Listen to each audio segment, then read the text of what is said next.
నీవు దీర్ఘాయుష్మంతులు వగునట్లు నీ తండ్రిని నీ తల్లిని సన్మానించుము. నిర్గమకాండము 20:12. దేవుడని యెహోవా ఇచ్చిన 10 ఆజ్ఞలలో ఒక ఆజ్ఞ, నీ తల్లిని నీ తండ్రిని సన్మానించుము.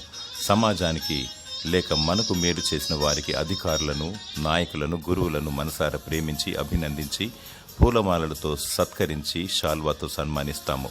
అందరికంటే నిన్ను తల్లి గర్భమందు దాల్చినది మొదలుకొని త్యాగం చేస్తూ నొప్పులతో భూలోకానికి నిన్ను పరిచయం చేసిన తర్వాత నీ తల్లి నీ తండ్రి నిన్ను ప్రేమిస్తూ అన్ని ఈవులనిస్తూ సుకుమారంగా పెంచారు.